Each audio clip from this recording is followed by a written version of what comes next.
Good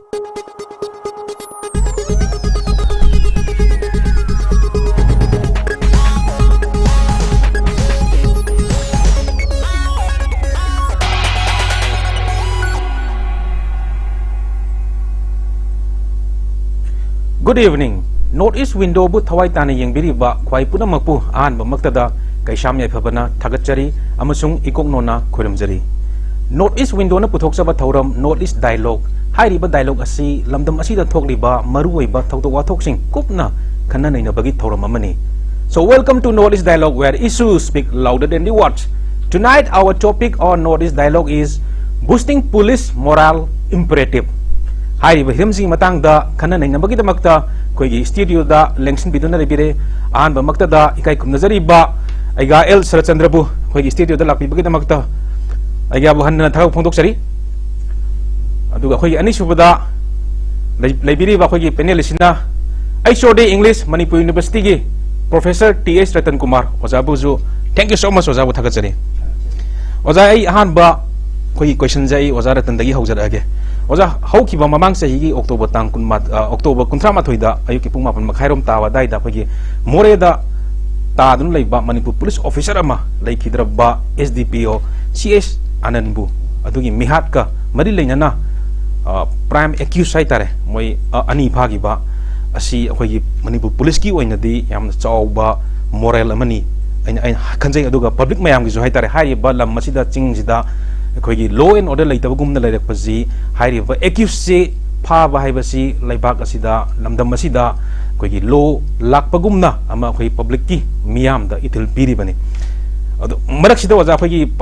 belly da leriba miyam jina hojik pamnari baji don't acquit give punishment haibani even capital punishment upibiu haibani ba hairiba pot asina chumbo oregadi aduga amarom da nakan amarom da morerom da cookie in pigi nupi miyam singna phariba miyoise thadu u haibneba swagi matang sida ozagi oiba wakhalon habi na nisingjari hojiki du yamna phajaba wafamni aikoigi chume khoi yamna nungai kide more da mathau toduna leriba police officer ama yamna su naha oiriba aduga promising oiriba police officer ama yamna mihat thina khulai su yawdo matamda hatkhrebadu hojiki leriba irang sine yamna nungai kide mafam matamamani aduna hariba law enforcement agency gi yamna mathau masak khangna thabak tawjariba officer ama hatkhibedo hedi misam kaya ama hatkhrebani adu adung bai phibam du da ain sibu singda leitrabrane si hojik tapiriba dunia koi khudi mangna hangnaba wafamni maji hojik su hangnari aduna haukiba megi tang ahum dagi irang si hek lakpadagi hojik phawda misi mina kaya thokhribasida singdadi ekoi gi ain si inthijana leitrabadung ain dagi wa sunatana ekoi ji singda inthijana chatlaga leiruba wari adu kaim ngamdre state force chingda changbi rakanu haina kuki gi la tariba area singsida Sharatchandra da ekoi state force thambi ganu more da thambi ganu kapopi da thambi ganu haina uthokpa mawong amada yamna pamdaba pikraba Manipur si da state force haiba madagi central force kaina khaido oga torokpa adagi unified command kaina semiba adagi central force mayam ama laiba kaidawrige khangdaba state ki leiriba police ki leijariba force tuna su khangdraba law and order gi phibam di sum angakpa phangna laikha tarakpa misi mina henjelakpa mai chaglakpa adagi lanjenarapa singbo yam nuai taba maraktu dagi makha tarakpa da kitang phagatna baina more da leijabado hatkibadu maduda matamdugi hujiki matamduda kadaptana madu yamna nuai na khidraba pena khidraba thaudo amani ada ekoi even government na phawba chief minister mangna madugi mihatpa singdo ekoi lemna tharoi soidra moidu phangdri phawba aikoi thiraga matik chaba chairak pigane na chief minister no phungdok piki aikoi tabada nungai hi yam thuna pharaka do boini adubu phaba ingam ngamdadna lai adui matungda kaya majigi phaba ngamdaba se angang school tamiba chhatra chatkiba phani ai huji phaba ngamdri thiba kangdri sumaina sigi marak sida hujiki adumbo fisar ma thau torgi da hatkiba mayamna su yam nungai na gidraba iranga chobam thokibada maduda hathengna na chenaba mi du phare ani du phare masida aikoi yamna nungai ba pawne aduga masida huji haibiribaduda yamna onthokpa phibam amada masi kanglukki kaino phibam amoina madu phaba kanda kuki nupi mayamna moreda es madu thadok piu madu phaba yaroedna andalon ga tawdra maduda ihauga ka sagatna tawi haribase masisu yamna angakpa poni aduna madugi retaliation hagadra madugi pakhum moina ngasi imai bensingna aikoi madu matik chaba chairak pigadabane na haire ada ngasai taseng badi hujiki irang sigi wa sungna natrabida mi ma police officer ma haliba crime to the cheneri ba direct hakthek neri ba mi ani du phabe wane ba masi ain gi matungina mogi lokhot pham thokpu du lokha mi hat padu di lemna thabdi ya de dana nangai phaba ngam dadana sung koi tan tan dadana leibani thibam khang dadana adubu hojik phanga kan da mi du phara kan da di magi tawham thokpudu tawba tare mahamdi mi hat pani ma ain gi matungina bichar tawni ma heta hatok pasu yaroi aduga ma heta thadok pasu yaroi adugi magi ain gi chap chabam le madune ba khoina ain lei ba harise ain du leiraktraga di kadai de gi pistu lakani adra ain si mafam amdra ain si nga point tawba saidana heta kanjan ma machi indra pura free da thaba adugumani na hange khoi ureise ana manipur gi leiba state force policing sisu police officer ni siriba police officer do policing do noaira moy more da तामिनरीब मी मैम helipad सेमगी यंगजनब लाक्सब चुमनगी इचम चंबा फिफम द लाक्सरीब नेब अदो मदे लेमिनरीब मैम दो अदो माइने हेते हिंगार हेते हाट करगा लेमिन पेन बहुना देब मदुगी मोइना फानब थीदना खोतना कन होनरगा फार इनिना ngasa हेबी दो पुलिस की मोराल से मसीदी यामना बूस्टर अम ओइगनी मसी सोइदना पुलिस तते खोइ खुदिमकसु नुंगायब अदुम क्राइम अमद सेनब मीदो फाबदो अदा फार कांदा याम नुंगाइतबदी मदुदुगुंबा मीदो थाद फाब यारोय गायने हेक्ता मयामगा कुकी पी खरगा हाउरे गायने हायरगा सोमदसु इमाइबे मयाम हाउरगा कैनोमो इंद चटखिदोरेबा हारिसि मारा लेबा मीदो फारे चैराक मागी पिबम थोपदु आइनगी मतुंगिना फंगलनी मधुने बाहरी अद कैपिटल पनिशमेंट पीब पीदब हाइबदुदी अखोइना हाइबसु ngamdre मधुनि मागी लेरिबा डिग्री ऑफ सेवेरिटी हाइब तारे माना कमिट तौरिबा क्राइम दुगी मतुंगिना मधुदी कोर्ट तौजरा असनु अदना अखोइना पामजबदी हौजिक सिगुंबसिदा मणिपुर पुलिस की मथौ निथिजना पांगथो हौजिक अखोइ हाइजनि चिंगददी पुलिसिंग सि थबा अमत ngamdaba dong तौरे मकुट मसा पुंजलगा लेब dong तौरे ऑर्डर पीदे खरा हाइ अमा पीदे खरा हाइ तौदना लेरे अना मणिपुर पुलिस की मोराल सि तसेंगबदी हेंगलहनगे हाइरगदी पुलिसिंग सि खितंग सु फ्रीडम पीबी बताय अदना मधुगिदी तोगाना मतुंगदा मुंग लाखबदा मु खनरसे को अखोइ करप्शन गा सि याम लेरिंग हेदि मोराल सि पहन हंदरो पुलिस ना फाजरे मथाइ खुबाक ता हापना अदे अचौबम ना हाइरगा मधु थादोको हे थादोखरे अदु मोरल हंदा मधुदा फगत हौनद्रेब अना सुमै मयाम ले अदुबु एनीवे हौजिक यामना अफब पाउनी नुंगाइबो पाउनी खोइसु नुंगाइ मथिक चाबा मसाइगी मागी करि हाइतारे मणिपुर पुलिस थबक फजन तौरिदना हाइबदुमदि मसिदगी खंगे अना पुलिसिंग दसु अखोइना मसिदि पुनिंग थौगत पिगदबने अखोइना हाइबिगदबनि यस नोइ लाइफ तो यामना खुदोंथिबा मफमदा लेरगसु नोइदि यूनिफॉर्म सेलिबनि डिसिप्लिन लेरिबा फोर्स नि अदुना पुलिसना मथौनि थिजना तौरकपा कांदा अखोइना मथिक चाना मोइदा सपोर्ट पीबा अदुगा मोइदा अखोइना कई हाइतारे थागत पीबा ग्रेटिट्यूड पीरा कांदा मोगी मोरल बूस्ट तौने अना मसी मतंग सिदि अखोइ याम कन इंटरफियर तौहनिंग्रे अदुना लोगी मतुंगिना तौफम थोकपदो मसागी अताबिदो अदुम लाक्सरने न खली मदु लाहनबनसु फै अदुमाइना थमजनिंगे अदुगा मसी अचौबा कैनो थौदोक अमनी मणिपुर पुलिस की अचौबा माइ पाकवा अमनी अना मणिपुर पुलिस पु अखोइना मसिदा थागतपा अदुगा मोइदा अखोइना ग्रेटिट्यूड फोंदोकनिंगी चमा मोइना यम नुंगाइजरे ओजा रतन हाइबी मतुंगिना दि खोइ मणिपुर पुलिसना लौखटलगलिबा कनोजी यामना थगनिंgai ओइ अमसुंग we must salute Manipur police हाइदि खोइ मणिपुरदा लो लेरी हाइबसे मिपुंग खुदिमक्ता खंगनबिरे आई ओजा मखा तरकपदे आइगा सर तंगजरके आइगा खोइगी हंदक फारिबा एक्यूज अनिजे मसी यामना चावबा चार्जेस अचौबा अमा तहौद्रगदी एक्यूट करिगुंबे एक्यूट तौगिबा तारगदी अखोइगी पुलिस नतना मणिपुरदा लेरिबा प्रजा मयाम जेगी मोरल जे मुक डाउन तरपु यायबा अदुगा लोइना लोइना हारिबा मियोय अनि फाबसिना मरम ओइरगा होजि होजि फारिबा जगा मोरे जिदा टेंशन जे अमुक हेन लाकपगी फिल्म लेब्रा अदुगा पेरिफेरी मयाम जिदा कोइगी गन फेयरिंग गुमजे हेंगलपगी सिंबगजी ओजाना उ फंगब्रा ngasi ngasi maktazu kauktuktazu yam kanba mawongda kamna bagi paw hoi fangjai swagi matang sida aiga gi oba mod habi number 1 koigi mi ama agoi habidi maru oiba agoi police ki SDPO more police station gi Mr. Anand masi leihidabasi yam nungaitaba adu masi amatik su yam chajaba mathauda masa khangba adu magi police ki magi careers the magi students career de hona magi sainik taga kaidaga la akanda yamna mathau khangna aduga akiba leitana tauba adugumba officer amani habasi ai personally ai khangjadragasu ai media gi report gi aduga bar umpang sing haibadagi adum taji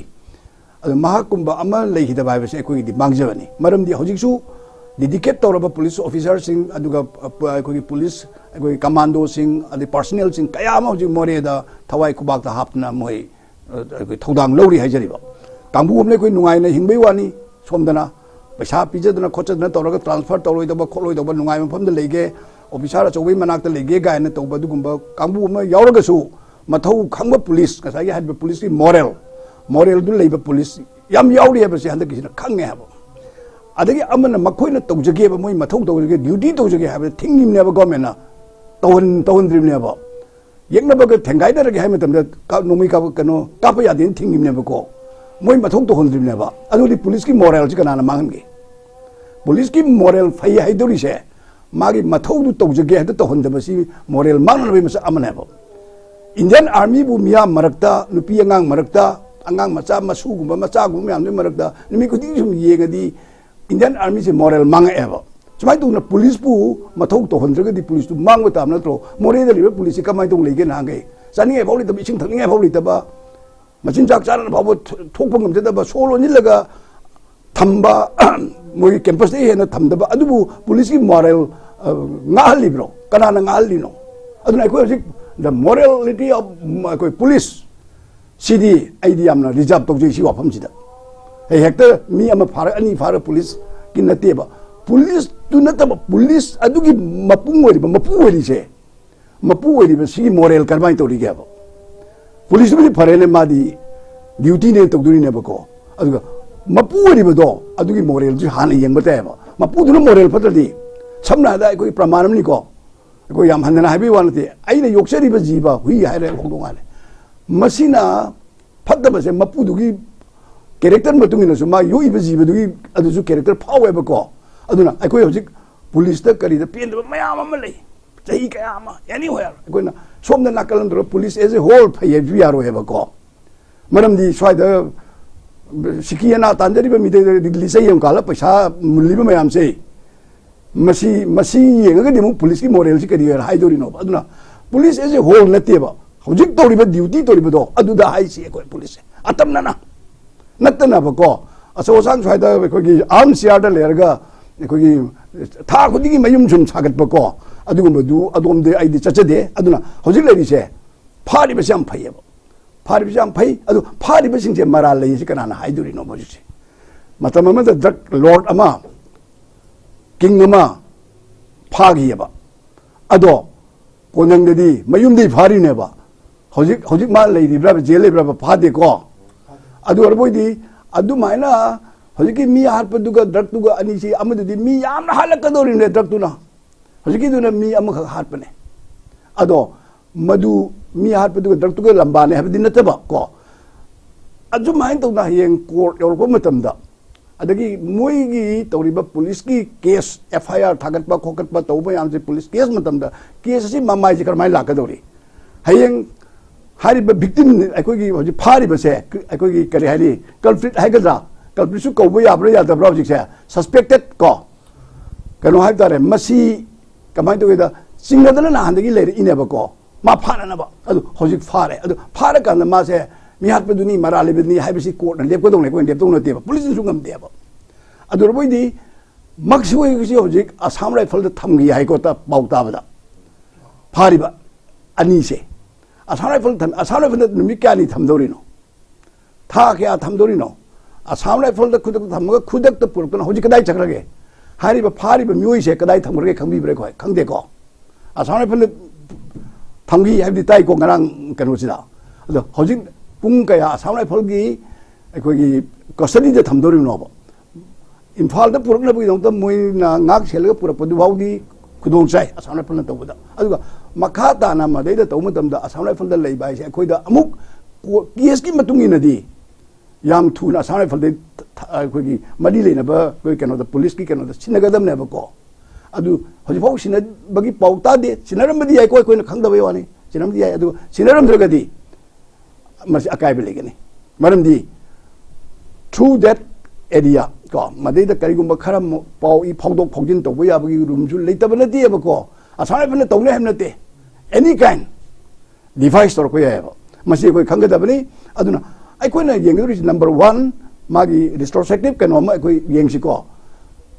मागी सुम हौरि बसिदे सुम हौरि बसिदा number हौगी बसे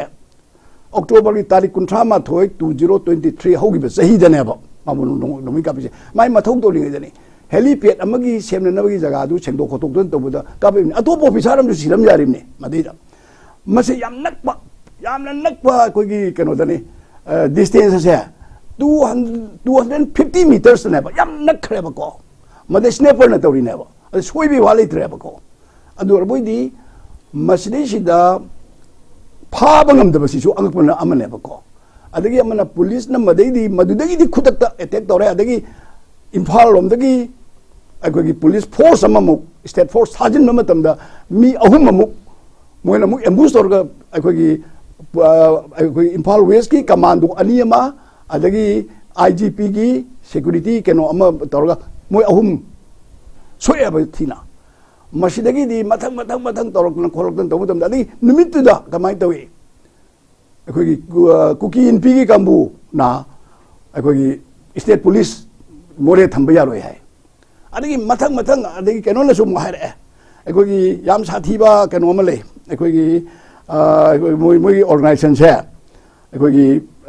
world cookie jo intellectual council hari se masi na pilot to bane haidna matam numit tu de cabinet meeting am tawe ba government ke cabinet meeting de de lady si ba mi gi imungda lupa lak akogi lak yankai adagi thaba ama piba adagi mara lebe sing phadi baba joint operation chathaba loina na border town da ahen ba ko state kogi force thajin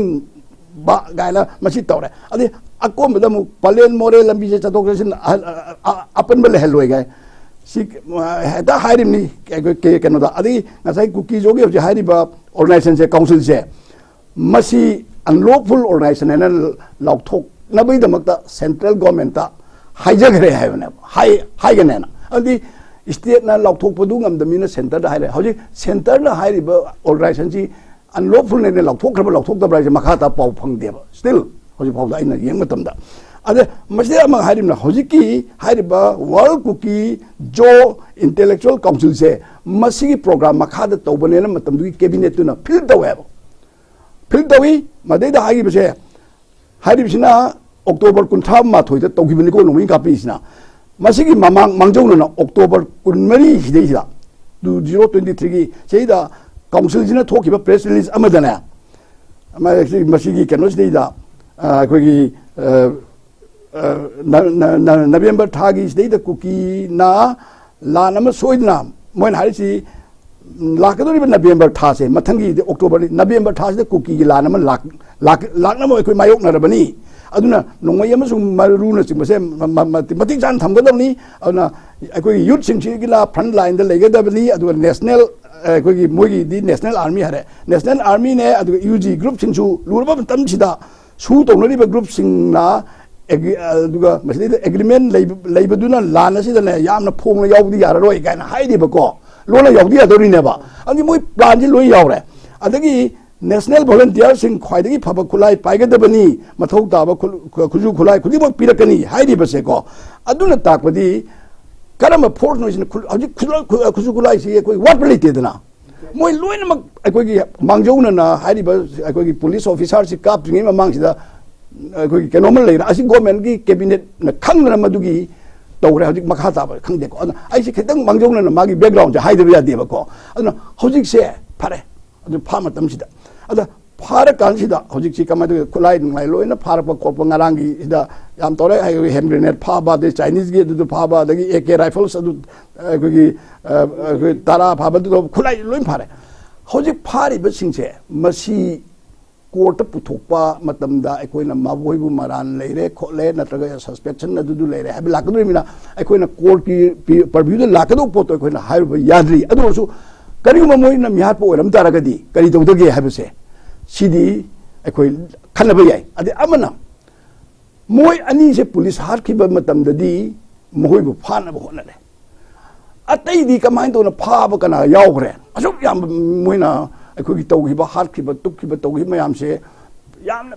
penda ba mayam ma nahan makta da khwai nakpa da singchan mari hat pa se hoji phau phai ta de ko adagi chumnagi moidi innocent aba pikano na ba se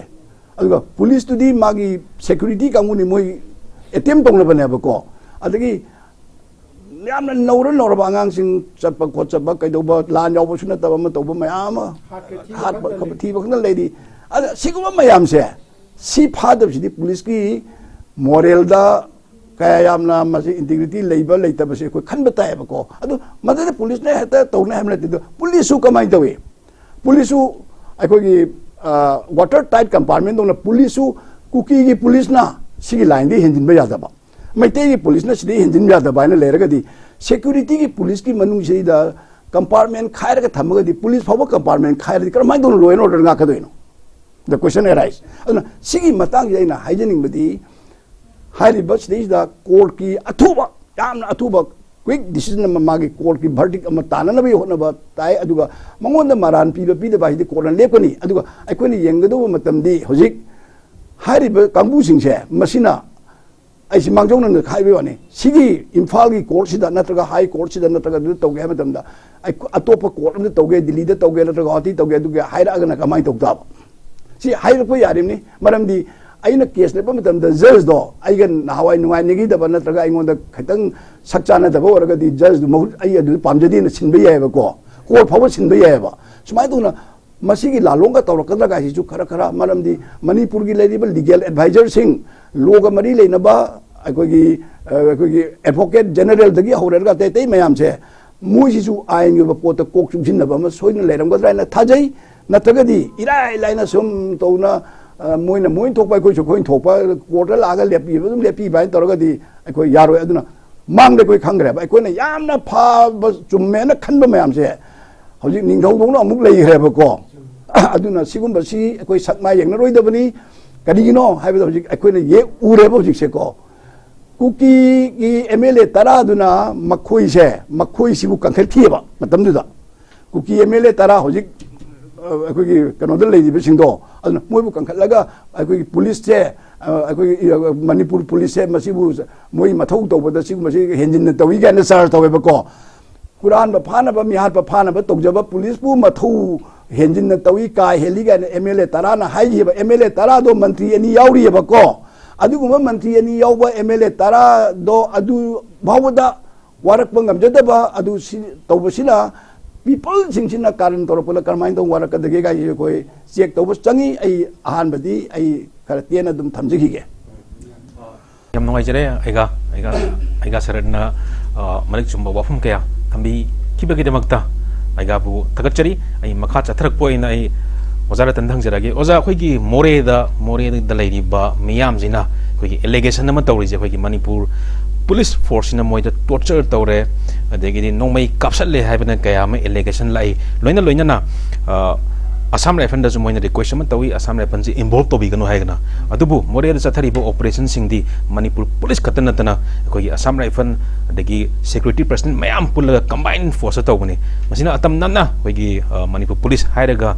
tawri baje wajasi kari meaning kari we besai ngasi ngasagi wari dunia mu hanjabagi film da lay aikoigi cookie gi leiriba militant hagadra cookie singsina moigi separate administration ama pame aikoi maitai ga su punba pamdre maitai si aikoi dagi aikoi da moine yenge ada tingthina tawre tamthina tawre moiji ngasagi moiji victim moire maitai sini hena chawba community ni aduna moidi community macha ni aduna community macha si maitai gi makhutta on nei da maitai no on nei na maduni moina uji hairibse moina hairi si chumbalan baduna tongan bamni aduga mini hekta badadi madu manana ba central government moina hairi si suduni madugi game plan dugi makha tar koina moigi separate administration ma moina talai si ngasi ngarangi wanati yam kuigraba wari ne adna madugi matung tar koina huji irang si thole ani irang si tholo pasi ju amarom dadi moi mi khara sirasu laiba khara warasu moi khara warasu moigi gain ama oina bu lawrasu yare nakal amarom de yengati maram di tongan tabagi thabak tuni moi pami se aduna anything torokpa kanda state siga mari laina ba maitai gi mi sing yaw base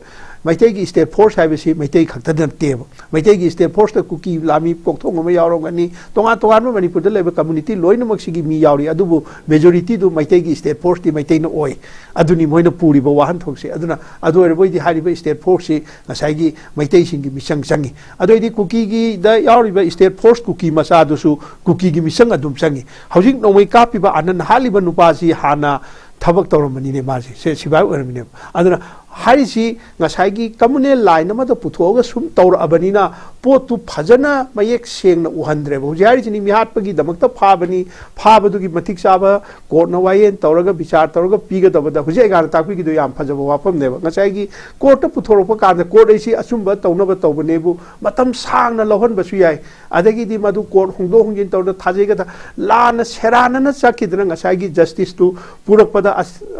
wayen cherak pibada yam theng basu yai ado अखोई असिमसु हाइने को justice delayed is justice denied एन अदु माइ तोरग दुम यै थोकपसु याम तो अदु हुजिंगना मसि अरोइब नते फाबसिदि हौबद ngairi बनेबा अदु भाउद हुजिंग मोरे द हुजिकी लेबो कम्युनिटी सिंगदन अदु माइने स्टेट फोर्स हाइबा मा सेंट्रल फोर्स हाइबा मा सेग्रीगेट का तोरग तोरिसे इखंग खंगनबो पोतुदा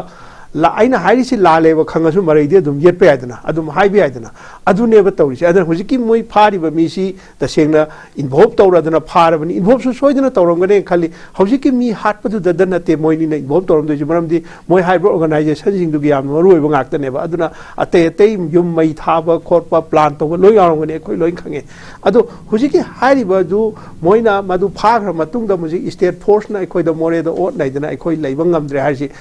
to some extent mi hat padu phana bo hona bada madubu kankhatna thamba mi yawram bayai madu police na adu di etros ai koi mi hat pai si ta sengbadi mi ma police na tanare ba mara leba mi do aina kantara ga di nang kari gi kallino ne ngon do sum mi di mathau pang thok pa ne ba madu gumba instance amani tawram bayai tawram do bayai madu so khoi shot tawe ba chap cha ba khangde aduga madu maina mi gi mathau taw ba kan de hekta ayet pa pi dana masi tawraga yararoi hena nakal lamarom da moina puthoga ngasaigi maitei ga kuki ga na uhanna bo hona base masi khwaidagi hena laibak thibane aduna masi moi hanna hanna tawi masi yadre ba khanga phawda moi adum tawi moi tawi se hairi si lale si mi loi khangi adur su moi adum hai maram di ngasaigi aikhoi maitei ga punba suya yadre si adum puthokna bagi piom da leire aduna masi di aikhoi ai mawang da so amga ni so haijagre manipur sarkar aduga manipur gi leiriba ngasaigi hojiki kaya law enforcing agency sing haiba tarine moisina masi gyan tabam te maitei na lalamba taraga su aran bata boisi loi yate ba maitei oigera kuki oigera jo any community gi wa na te ba mara leiba mi du di maitei na mi ma hale na mi du kankan pe ade ai khoi maitei di tauri na namu na hawai haurak pada irang si haurak pa kanda nupi mapi thong dana mi ani khap pure kole na pere tar ta maitei ma madu matik chaba cherak piu ahap pa cherak piu gaiter chief minister ji madu bha me ta ta da bhar capital punishment pi ni ga na ga mana ga ta haido ki bawl ai di sentiment to so ineba adu capital punishment to cm na pinga pote mara lebu adu yong na ikhoi di so eba matam du da su moina communal line da ku kim tra madu yam kana hairaga maitei sing hat pa kanda maitei mara le taba mi har kanda moi tu bin le si loi khangnari ba wa ne ba mase central government su khangam gani loina mo khangi khangaga su ngasai gi moi gi plan si di adu da dum tawe ana masi gumba gi thabak se masi di ikhoi na haining ba ma le sumaina tawraga ikhoi si kai hai tare lana tawraga lambi se ikhoi gi mislead tawgadori ba kangbu se lana lamjing gadori se masi di gamena aduga ate law enforcing agency singsina yamna mikup na hum singna senaba ma changi madu natragadi aikhoi khutagi hairiba posima su dum na thokki ba yai madugi akibadu leitaba natte aduna ngasai police ki moral gi matang du da haining badi haujik sida moina police na tawriba thabak se masidai sa magi chapchaba masagi ain gi oiba course to madu natural course to adum lahani adu mase karagumba amatana apan ba pining de mase apan be hek piru raba adu regadi demoralize tawrakaneba ana mathau tawriba mi sing se masi aikhoina yaringei free da tawhanba ama changi adu natana aikhoina seran turan moida mathau maram khangdaba directive piraga maduni politically power shakti pairi bane na to base masina moral yam da handhaningai oiga sai gana takpi ke ba police loina ma afaba nati police marak su phatomya yauri sing sigi khwaidagi horok phamdi aigna sai jo haipet panjagi baduni ai khoi yamna corruption ta ai khoi manipur samaj yamna corrupt paisa charaga thabak changadi paisa charaga paisa pijaraga police oredi kadai dagi afaba oidoino ne ada ma police tu tasengna matik chaba mini sumna khanbiradi ma kasu aphataba tawro oeba ada nang police wen lage paisa piro na paisa du namdar lorga mayum hingor yon tholaga paisa pijaraga police khala adi pharoi haba adu in spite of all these things aikoi marak sidai samathau phajana tawba khara yauridra madu aikoi na thagat ninge aduga madugi laiba kaino du chalhaninge niyom chumna ana more da hojik laiba irang sidi tasengbadi law and order pisa se kasurate law and order si hujik अदुगुम्बा लो थुगाइबा मी terrorist मिहाटपा कई लम हेनबा मयाम दो नमधर कांदा नमगदबने अदुना मसिदी हौजी याम कन नमधगदबनी कर्फ्यूगा तवे मरम लेतने इरांग हौरगदी नमध तारेदना अदुना अदु कांददनेबा अखोइना हौजी लॉ एंड ऑर्डर था आदि मोरेगी वा नते को एनी होया मणिपुर की मफम अमदा मरम चादने इरांग पंगतौदा तौरगदी इरांग दु नमधद्रगदी कमाइना अखोइ लॉ एंड ऑर्डर गाकदन अना पीस पुरकनबगी इहान हानबा उपाय से कई नते लॉ एंड ऑर्डर से एनफोर्स तो फजना गाकदबनी मणिपुर दा लॉ लेतबदौना तौबदैने हौजी फाउदा थातरे निपान सी लॉ सी मफम अरांग खंगक्तरबने अना हौजिकसु मोरे ओइगेरा अमो ओइगेरा लॉ एंड ऑर्डर से फजना गाकनबा मदुदा मरम चादना हौरकपसिंगदुदि अखोइ तादबा ताइ येंगदबा ताइ अदुम खरा नत्रगदी सुया यारो अदम होय काबु खरना हौरे एदना अखोइ मदु हेक्ता मदुदा लाना लमजिंगबा अदुगा मदुदा अखोइना थाजरगा मोइगिदुदा चटपदि सुया याद्रे अदना मसे ngसाइगी मणिपुर की सरकार अदुगा मरी लेनबा law enforcing authority police department मयामसिना वाखन मुन्ना खल्लगा मजि तौहन्निगे नाहन्निगे अदुनि खोन हाइनिगे या याम नोइजे ओजराटन मरम सादना इरांग हौरअदि इरांग दो नमथबा हाइबसी हौना साने हाबिबनी आई मखाता जरपदा आइगा सरचंद्र हंजरके आइगा अखोइगी मणिपुर पुलिस की अखोइ हजिक ओरि फिल्म जे मॉडर्नाइज तौबा म दका ताबरा मरमदि अखोइगी कुकी मिलिटेंट्सिंग मपालमदि चंगप मखोइ जे मखोइना पाइरिबा खुलाई जे यामना सोफिस्टिकेटेड ओइबा खुलाइनि पाइबा जे अखोइगी मणिपुर अखोइ स्टेट पुलिसना पाइरिसदि मखोइगा चांगदमदा मतमदा थांग सुरीगा थांजौगा अबि अदुगी फिल्म द लेरे सोय मतंगसिदा अखोइगी मणिपुर पुलिस से हेना ट्रेनिंग पीबा मथौ ताबरा अदुगा अखोइ वेपनरीज दजु खुलाई दजु मखोइगा थेंगनबा ngमनबा अफबा खुलाई सिनबा जिगी मतम ओइरकप्रा साइ मतंगदा ए हाजेगे हजिकी वेंजी यामना मरु होय अखोइ पुलिस ऑर्गेनाइजेशन पुलिस की एडमिनिस्ट्रेशन से तोंगा लेबको कोई सिविल एडमिनिस्ट्रेशन न तै सेक्रेटरीट कैदा तौरिबसिगा पुलिस की से याम खने मोइदी मसागी लॉ एनफोर्सिंग एजेंसी नी अदना लॉ सि गाकदोलिबनी अदि मथकता हजिक कोई याम चावना सोइदी से पुलिस की लेरिबा कोई केस पाइगदोलिबा पुलिस से सिगा कोई ऑपरेशन तौगरिबा पुलिस का अनी सिगी कोई डिवीजन नम खाइदोक म चंगेबा नत्रगदी सोमदा केस सुबाइसदी यामना कोक सुबा उकिल अमगा थेंगनरकदोरिने भयंग अदि लॉयर लार्नेट लॉयर अमगा थेंगनरकदोरिने बकरिगुंबा कोर्ट दी हयंग मोइ तो मतमदा अदुगा मदुगुंबा पुलिस ऑफिसर नत्रगा पुलिस की पर्सनल दुदी लाइक लाइसु याम पाबा अदुगा एकेडमिक कनो स्टडी का तौरक म चंगेबा अदु होरेन मदु ऑपरेशन चंगो दु तो दे कनो द ख्वार मद दु मी nga उरोइन तोना अकोइ यान यान जिनबा करमाय मोइ मुदी तोंगाले हारमगनी अदु यान यान जिनबा दौना तौबचिना पुलिस पर्सनल सिंदा अकोइ कंसर्न किसिना यामना नुंगाइ जदबा कोक चिकपा मा करी करमाय तौदोइनो से सोमदा एकेडमी ओइ पोट अमा नैनगदोरि पोटो कोर्ट की करी केस की तौबद पोटो सोमदा अकोइ एक्शन सोमदा डीजे पायरगा बा वीआईपी गाकना मु थमदौरेबा वीआईपी गाकपना मरुनेबा को कोर्ट की ngसाइगी दु लोइ उदेबा अस परेंग लेपगा मदैदा वीआईपी दु पुंगा सुक्ता लाकदोरे लाक्ते र मद नुंदांग भागवा छि छंगनाबा को लेरिमनेबा को अंदी अदु माइना सिजिनदि कलाइदनो मा lyric पादौरिसे कलाइदनो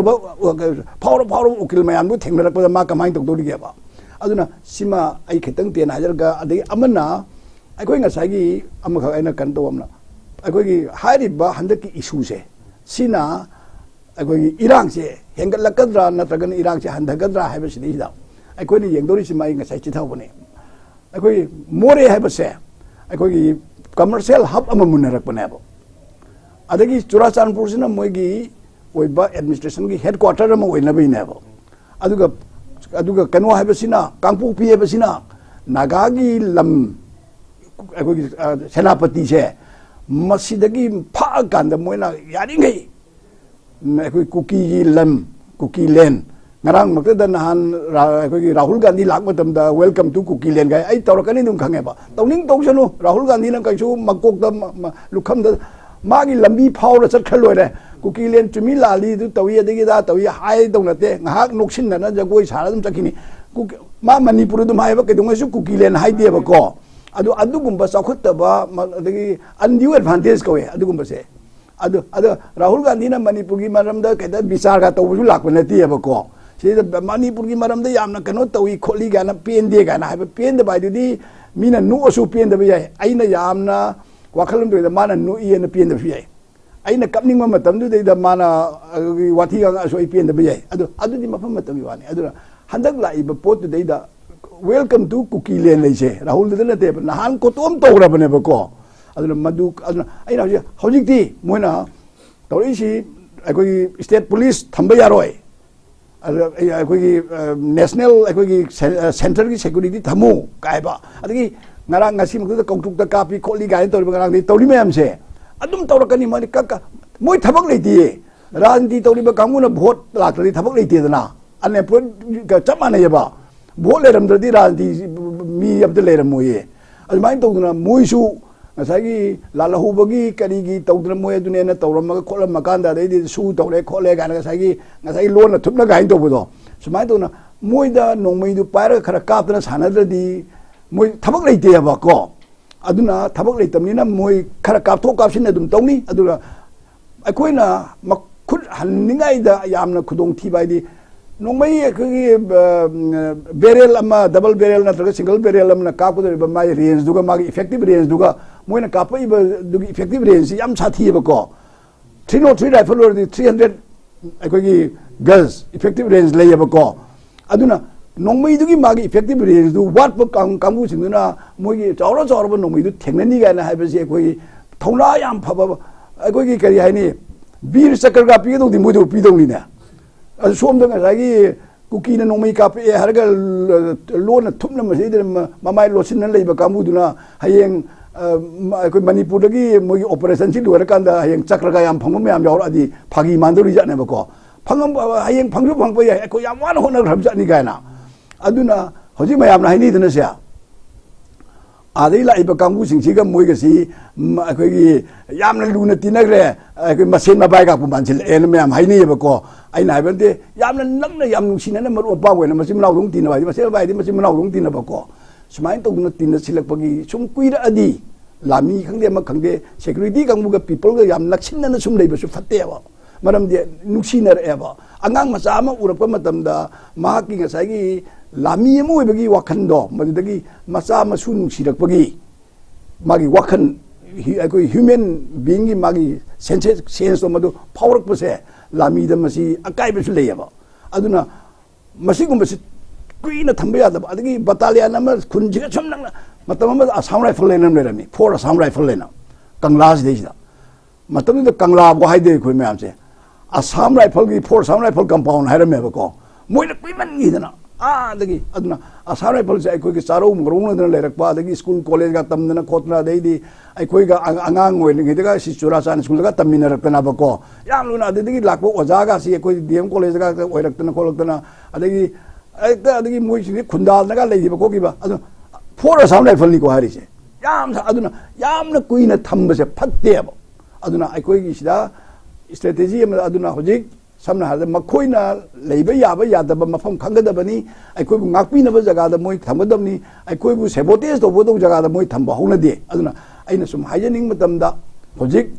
kuki singi leiba kano se da police na hojik ki more gi da tawse koi highly admire to tawda di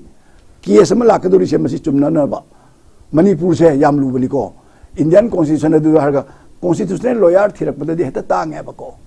ade kari gumma case me criminal ge or supreme court or matam di akhan na ba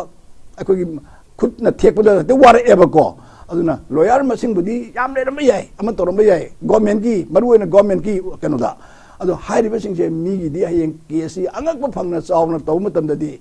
siba ki de thorak ka doini akoi gi na pension phangba ngai na ba dille na ba gi mong da case thang na ba yaroi akoi isagi yungi isagi magi isagi inaugi manana khalga ma case thengna raga ma de tawdam ne hajari ba aduna aina sum hajaning badi hojik se solution ma kamai tawdage haiba si tawdam da hojik ki phaba si de da maru ina more si moy munari ba se hojik ki makoi se kuki singsina lai ba si kenoi da nahan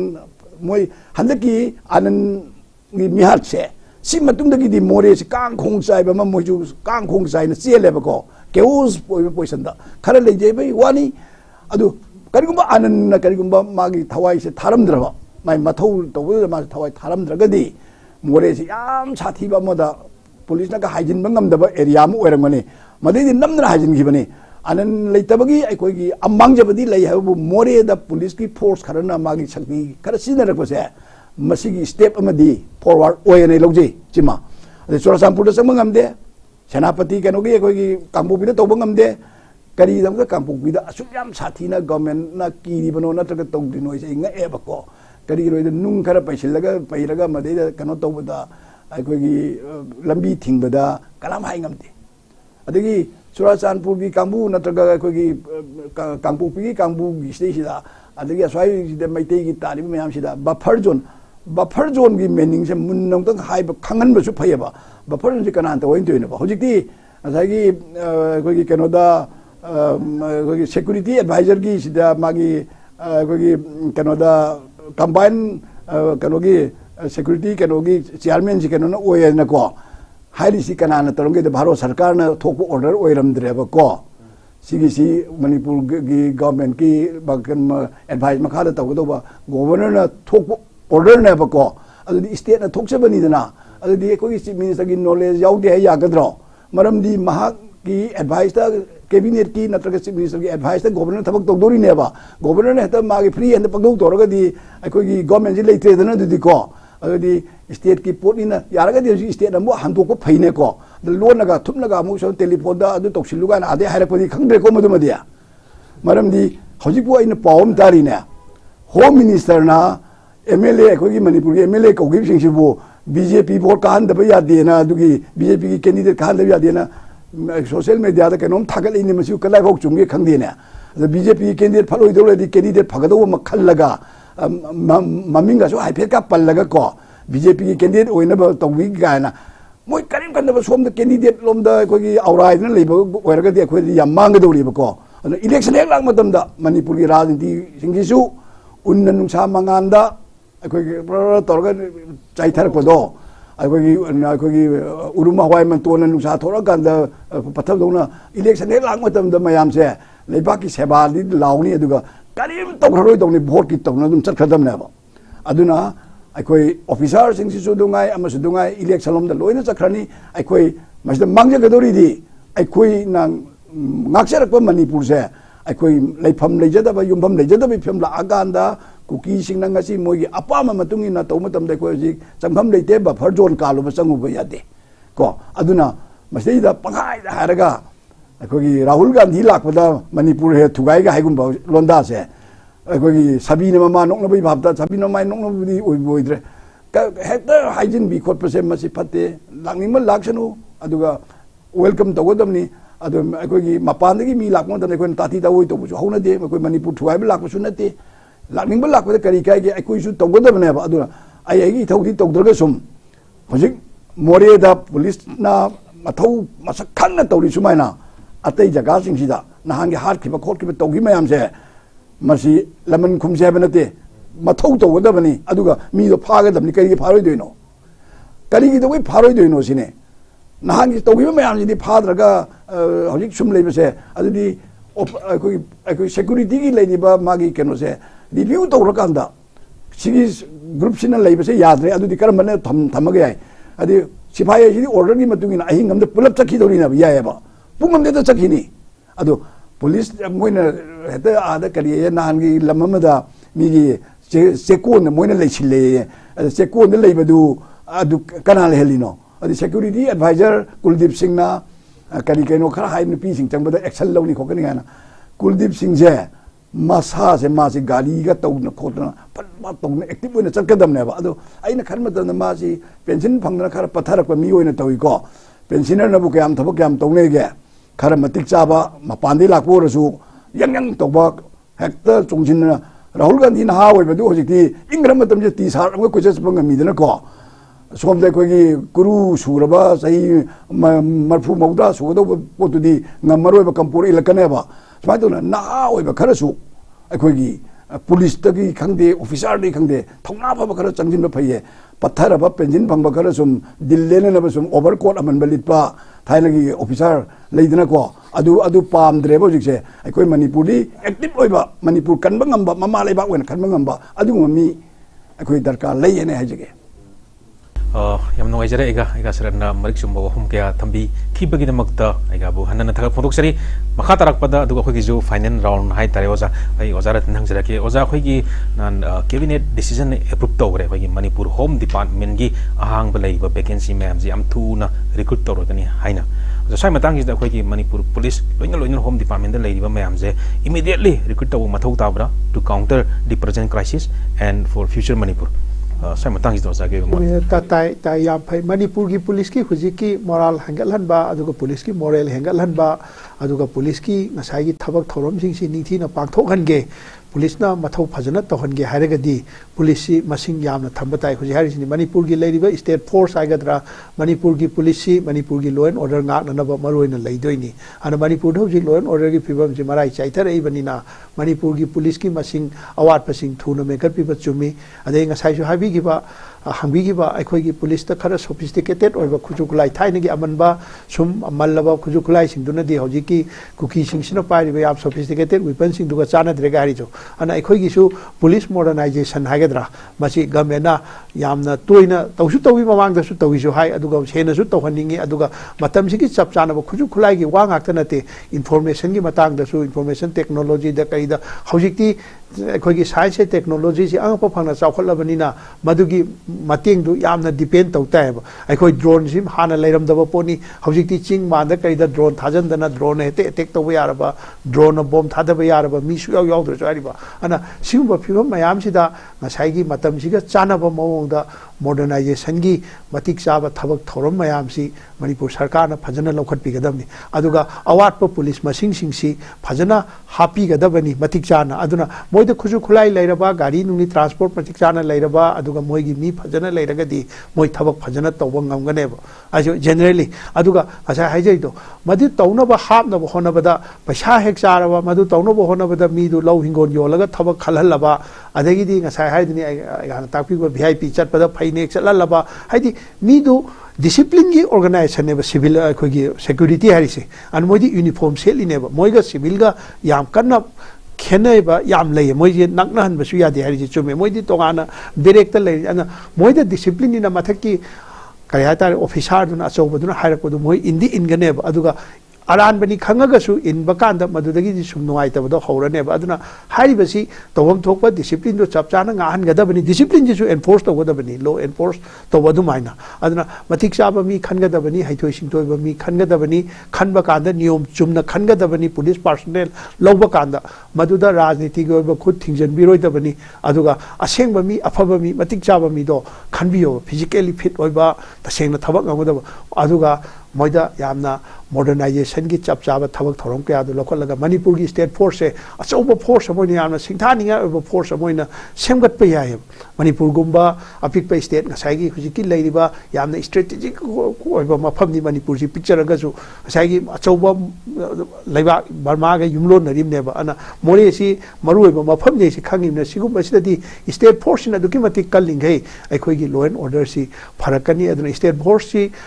sai happy government madu mi hap kani hare iba adu modernization gi tawni hari badudi welcome step ni madudi khoi welcome tawi adu tawdo mado phajana niyom chumna tawbiu haijabaduni khoina haijari se tawhaningi adu government su madu tawira kane na khale adu natra khoi state force to depend to natra ga dinga sai ni central force ji uji asu koira ji chai tha ni pan khela ji kaidong leiri ge khangde central force bani pura yam lakre lising hupu humudra hena lakre moidu huji kana kadai da leige pa munna khangdre kai thabak tawge su khangde ngasai gi cookie ga bunker saminar mi cha thamine pula adom da dum leire na masi noma hangi matam da hangi ne da state force koi gi obadudi madu semgat kadabani maduna matung da lakadaba law and order gi hujiki sina tabate te situation state force to na police to na solaga di thorakane ba aduna madudi modernization as well as awat pa koi gi police personnel sing recruit to biba yamna darkar oena khanjani yam no ajre osaraten khoi gi Manipur da hujik maru ina khoi home department da hangi ba vacancy we ba kudimak athu matam da recruit to biba loina recruit to matam da without corruption niyom chumna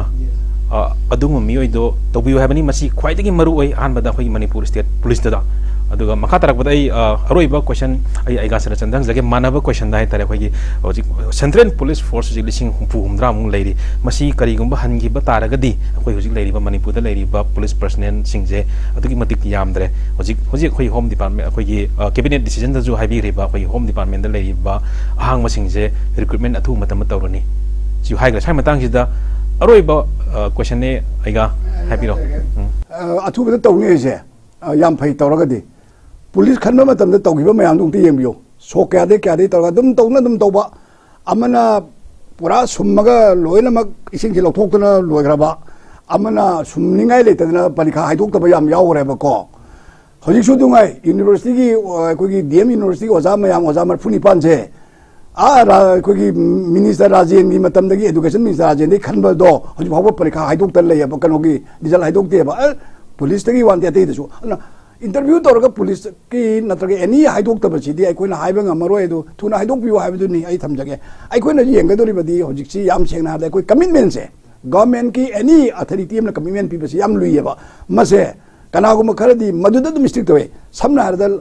yamna thuna nangi anand bu koi SDPO anand sigiban nimise sidei gi nimis sidei da chief minister na magi state function na national unity day haila pass MR da togiba Sardar Patel gi magi kano suba chama marfu ni fan suba pok sidei da tawa function du da kari hage da chief minister na manipur da shanti lakba hore masibu khutagi sakidana ba hona mina sena shanti lakba hawben numitu da ne ba loisilli che tabak che di adun di koina somda ngangi siga somda tori duga andi tara si sungsam samnadi ba ko jiman 1 point ani subada mo india ge home minister Amit Shah na sida cooking sing hojik haili se smain tawle bese ai ko gi kanoda moina kanoma hairi india ge home minister sida Amit Shah laklamba matam sidana border town more dagi manipur police commando sing dok thok lagani haina thajaba piram labasu state government na ko gi more da police commando thajin be yaning de haiba sine ba moina yaning de se adu aradi ai koina ko gi Amit Shah na ngangi ba pose masi hojik phawba madu kanam tana kakhiba leite adu aradi more da ko gi state police thajin ba se masi thajin lo hai gi ba man leibra ai na di tahu ba natre media da yaw gi ba ni ko se khabar aman madana yaw bi so yaw ma dong ni thengnagram ni na ko adu aradi masumai na hajin ba dagi kuki gi leidiba nupi singna khangde kuki inbi khangde more da home minister na sumai don high gram ni na tobo yaroi haiban sineba still ngasi bongangi se adu boidi kali dong da Amit Shah na prime minister na karim ta khut thingjin da ba aduga som da kari gumba issue masa khara da di adum toba aduga manipur gi issue sida hoji bawa da khut thingjin ba gi tu one wai mau haidab se kari gi noi se masi yamna phatta ba pot amane haijari ba ko aduna aikoi hoji aikoi ni yengjam matam da manipur da hoji ki hairi ba commitment mayam se pahai da hajin ba ko to se nataba actual to godo po se torokanda hoji seng na da operation se ya lam hen la agdi ai mayam hare awang chingdei kapsara pa upai chungai li te hari se adi hela wang ba de kapadi kari kai aikoi so mo sing do koi sendi yar roina 1966 da Indira Gandhi na Mizoram da yar strike to weba mase aikoi gi kanona India ki defense minister kanosina kari aikoi gi kanose kari ba Rajnath Singh na haina Mizoram ki bhot khomba chapada Congress ki matam da tawkiba dum haina yar strike tawna tawdo de koi di BJP la amni na madu tawbui wa leitre na adi makok ta chum kapchar asu aikoi gi helicopter si Telangana pai dong na dum pai na chum chana lega driver helicopter si nabam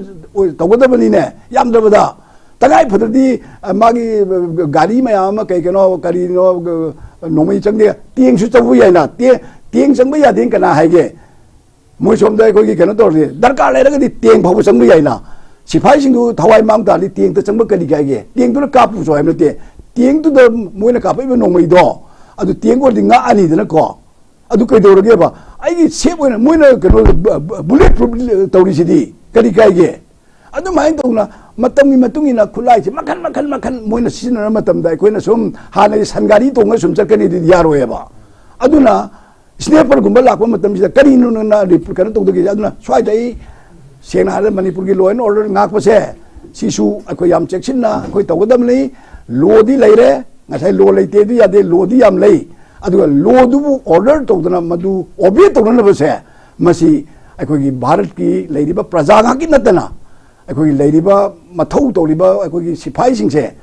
mojisu security ki matang di moju law abiding citizen ama oina amasung law enforcement agency ama oina moina tawham thopa thabak se masisu tawham thogadi akoi shanti lakpada khara makai di ꯌꯥꯝꯗ꯭ꯔꯕꯗ ꯇꯪꯈꯥꯏ ꯑꯃꯗꯤ ꯍꯧꯖꯤꯛ ꯍꯧꯖꯤꯛ ꯑꯊꯨꯕꯗ ꯍꯟꯖꯤꯜꯂꯛꯀꯅꯤꯅ ꯊꯥꯖꯕ ꯊꯝꯖꯩ ꯌꯥꯝ ꯅꯨꯡꯉꯥꯏꯖꯔꯦ ꯑꯩꯒ ꯁꯔꯠꯆꯟꯗ꯭ꯔ ꯑꯩꯈꯣꯏꯒꯤ ꯃꯣꯔꯦꯗ ꯑꯩꯈꯣꯏꯒꯤ ꯃꯅꯤꯄꯨꯔ ꯄꯨꯂꯤꯁ ꯂꯣꯏꯅꯅ ꯁꯦꯀ꯭ꯌꯨꯔꯤꯇꯤꯁꯤꯡꯅ ꯃꯊꯧ ꯅꯤꯌꯣꯝ ꯆꯨꯝꯅ ꯇꯧꯕꯒꯨꯝꯅ ꯃꯅꯤꯄꯨꯔꯒꯤ ꯑꯇꯩ ꯂꯩꯔꯤꯕ ꯑꯦꯔꯤꯌꯥꯁꯤꯡꯗꯁꯨ ꯃꯊꯧ ꯐꯖꯅ ꯇꯧꯔꯒ ꯃꯔꯥꯜ ꯂꯩꯕ ꯃꯤꯑꯣꯏꯁꯤꯡ ꯂꯣꯒꯤ ꯃꯇꯨꯡ ꯏꯟꯅ ꯑꯊꯨꯕ ꯃꯇꯝꯗ ꯆꯩꯔꯥꯛ ꯐꯪꯕ ꯑꯣꯏꯔꯁꯨ ꯍꯥꯏꯕ ꯋꯥꯐꯝꯁꯤ ꯊꯝꯖꯔꯒ ꯑꯩꯒ ꯁꯔꯠ ꯑꯃꯗꯤ ꯑꯣꯖꯥ ꯔꯇꯟꯕꯨ ꯑꯩꯈꯣꯏꯒꯤ ꯅꯣꯔꯠ ꯏꯁ ꯁ꯭ꯇꯨꯗꯤꯑꯣꯗ ꯂꯥꯛꯄꯤꯕꯒꯤꯗꯃꯛꯇ ꯍꯟꯅ ꯊꯥꯒꯠꯆꯔꯤ ꯑꯦꯟ ꯂꯣꯏꯅꯅ ꯌꯦꯡꯕꯤꯔꯤꯕ ꯈ꯭ꯋꯥꯏ ꯄꯨꯝꯅꯃꯛꯄꯨ ꯒꯨꯗ ꯅꯥꯏꯠ